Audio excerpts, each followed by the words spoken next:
Eu só quero trazer esse trecho da entrevista, ministro, para depois, então, nós já começarmos a nossa fala para ambientar tudo daquilo que a gente vai trazer um pouquinho aqui.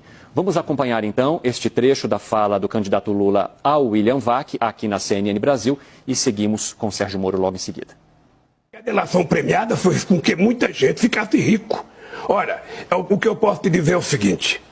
Sabe, o processo de investigação poderia ter sido mais sério se o juiz não fosse o pilantra que foi, se não transformasse a Lava Jato numa questão política, para me proibir de ser candidato a presidente da República, para tentar me condenar. Ou seja, o tempo inteiro, eu tive 358, ou seja, pessoas que prestaram depoimento, eu tive 26 processos, foram todos, eu fui absolvido em todos, fui absolvido pela Suprema Corte, fui absolvido na ONU, na primeira e na segunda instância, ou seja, eu sou um cidadão livre, embora pelo fato das pessoas terem passado 5 anos acreditando na mentira, as pessoas não querem reconhecer.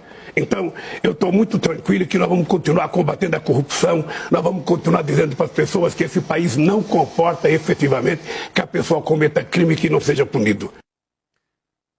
Ministro, o candidato Lula, do PT, menciona mais de uma vez que esta operação foi uma mentira, uma tentativa de tirá-lo do páreo das eleições. Eu gostaria que o senhor primeiro comentasse a sua visão sobre o que foi dito, então, pelo candidato Lula ao William Vac. Boa noite. Boa noite. Primeiro, boa noite a todos. Eu queria agradecer a oportunidade de ter esse direito de resposta, porque fui citado, fui inclusive ofendido. O que a gente tem que deixar muito claramente aqui, inicialmente, é que o ex-presidente Lula mente, ele está sendo mentiroso. Porque, primeiro, ele não foi absolvido e nem inocentado. Isso é muito claro. Eu proferi uma sentença contra ele, como juiz, aplicando a lei, e o condenei por corrupção e lavagem. Outra mentira dele, ele coloca como se tivesse sido eu apenas que tenha praticado esse ato. Mas a minha sentença foi confirmada pelo tribunal em Porto Alegre, por outros 3 magistrados profissionais, que confirmaram a condenação dele por corrupção e lavagem de dinheiro.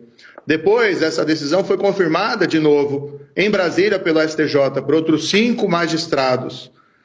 Ele ainda foi condenado no processo do sítio de Atibaia, em relação ao qual até hoje não deu uma explicação por que as empreiteiras Odebrecht e OS fizeram obras e reformas milionárias no sítio que ele utilizava como se fosse proprietário. E ele foi condenado nesse processo por uma outra pessoa, por uma juíza corajosa de Curitiba. E essa decisão também foi confirmada no tribunal em Porto Alegre.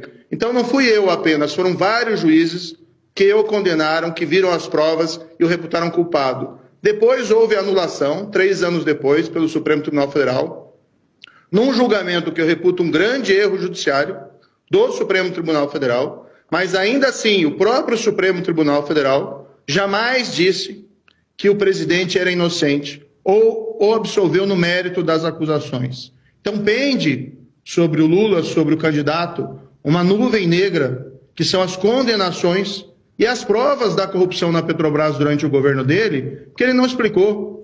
Porque não é um caso de corrupção isolado no tempo e no espaço. O que foi revelado pela Lava Jato, e todo mundo bem sabe, é a corrupção vinculada a um projeto de poder, assim como foi no caso do Mensalão. Algo muito diferente desse quadro, em que o presidente mente, no sentido de que ele pretende combater a corrupção ou pretendeu combater a corrupção no passado. Quem pretende fazer isso não instaura uma perseguição e uma difamação contra aqueles que cumpriram apenas o seu dever. Uai, seu app de vídeos curtos.